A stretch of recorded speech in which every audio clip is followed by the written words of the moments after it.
Hello friends, আবার চলে এসেছি তোমাদের সাথে তোমাদেরকে আপডেট দিতে। এখন আমি যাচ্ছি আজকেও মিঠিঝোড়া। আগের দিন যে কন্টেন্টটা হয়েছিল সেই কন্টেন্টটাই কিছুটা শুট বাকি ছিল, সেই জন্যই আজকে আবার ডেকেছে। সেটার জন্য সেটা কমপ্লিট করতেই আজকে যাচ্ছি অন দ্য ওয়ে।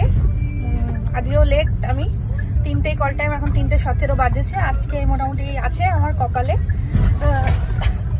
তবে আজকে একটাই পজিটিভ হচ্ছে, আমি রেডি হয়ে যাচ্ছি, কারণ দুপুরবেলায় ওখানে গিয়েই আমরা ন্যাচারালি রেডি হই। বাট কন্টেন্টটা যেহেতু আমাদের পুরনো কন্টেন্ট, সেহেতু ডান দিকে কিন্তু এই রাস্তাটা কিন্তু হ্যাঁ, তো যেহেতু আমাদের পুরনো কন্টেন্ট সেহেতু ড্রেস তো সেই একই থাকবে, না হলে আমাদের এসে ড্রেস চেক করাতে হয়। এখানে 2-3টে শাড়ি আনতে হয়, বা যে ড্রেসটাই থাকে সেই ড্রেসটাই আনতে হয়, এবং এখান থেকে চেক করে দেয়।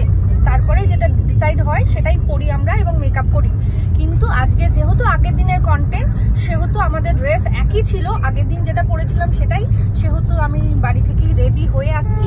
তাহলে একটা অনেকটাই বাড়ি থেকে রেডি হয়ে এলে একটা হেল্প পাওয়া যায়, একটু শাড়িটা ধরে দেবে। কিন্তু এখানে তো পুরোটাই নিজেকে রেডি হতে হয়। আর বন্ধুরা দেখো, বেশিরভাগ সিরিয়ালেই আমাদের যেটা সব থেকে আমরা বেশি ভয় পাই মেয়েরা এখন শাড়ি পরতে, বেশিরভাগ সিরিয়ালেই কিন্তু শাড়ি পরতে হয় মারাত্মকভাবে। সারাদিন শাড়ি পরে থাকাটা খুব কঠিন, গরমের মধ্যে আরো কঠিন, কিন্তু সেটাই পরে থাকতে হয়। বেশিরভাগ সিরিয়ালেই শাড়ি প্রেফার করে, শাড়ি সালোয়ারটাও কমই করে, শাড়িই বেশিরভাগ বলে। তো শাড়ি পরতে হয়, সেই জন্য শাড়িটা একটুখানি কেউ ধরে টরে দিলে খুব সুবিধা হয়। সেজন্য আমি আজকে রেডি হয়েই এসেছি এখানে। আজকে আবার মিঠিঝোড়া সেই একই হবে।